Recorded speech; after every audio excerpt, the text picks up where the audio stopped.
Hello everyone. From this section, we will learn the redox titration. We know that the mechanism of redox reaction is usually very complicated, and the rate of reaction is generally slow. So, many reactions are not suitable for titration analysis.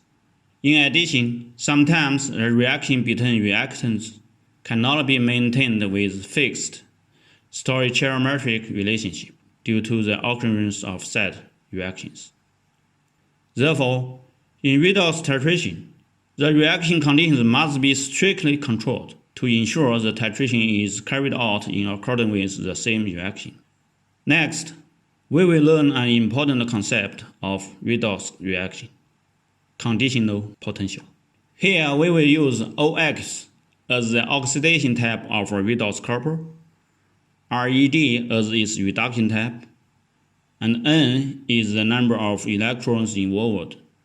Therefore, the redox half reaction of a redox couple can be expressed as follows: OX plus Ne equal RED. For reversible redox couple, the electrode potential obeys Nernst equation.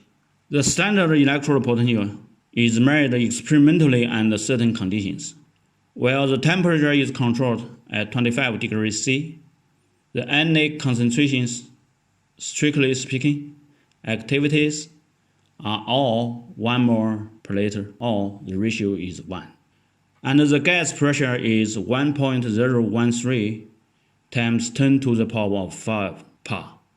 The standard electrode potential is dependent on the nature of the redox couple and is constant at a fixed temperature. The standard electrode potential of some redox couples can be found from the appendix. Usually, the strength of oxidation and reducing agents can be judged based on the value of the relative standard electrode potential. The redox couple can be generally classified into two categories: reversible and irreversible. The reversible redox couple quickly achieves equilibrium of reaction, while the actual electrode potential or the measured potential is in accordance with the value calculated by Nernst equation.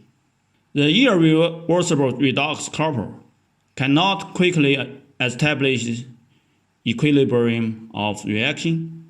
Besides, there is a certain gap between the measured electrode potential and the value calculated by Nernst equation.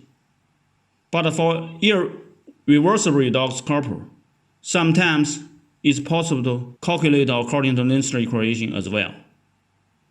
For such a redox half reaction, at 25 degrees C, the electrode potential conforms to the Nernst equation. After substituting the activity coefficient, the expression is as follows. Because of the occurrence of side reactions, there are many forms of iron in solution.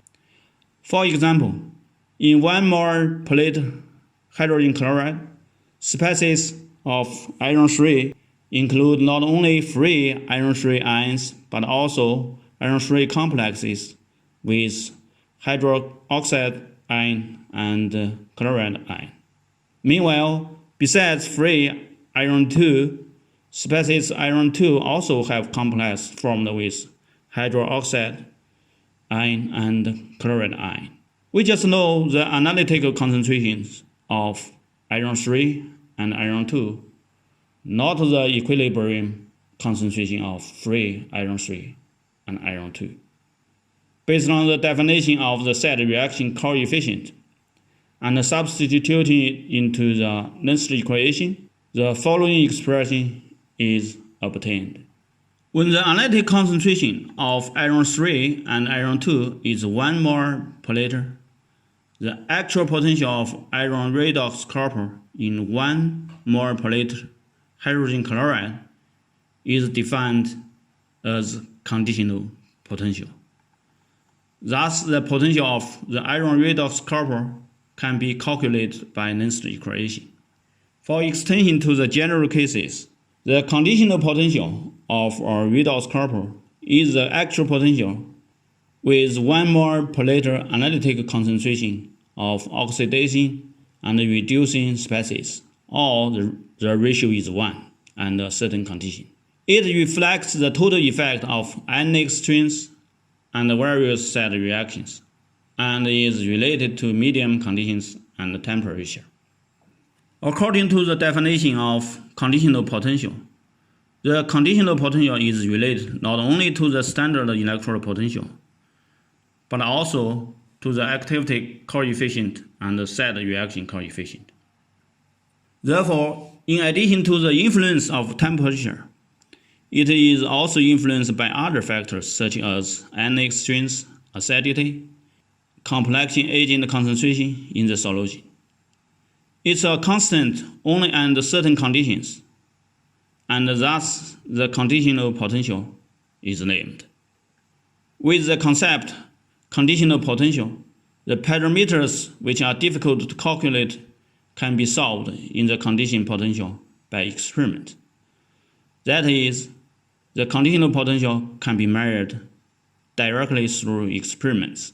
Generally, in manuals of analytical chemistry, there are tables of conditional potentials of various redox corpus measured in experiment. Combining with length equation, the potential of a redox corpus and specific condition can be calculated, which is more practical than the standard electrode potential.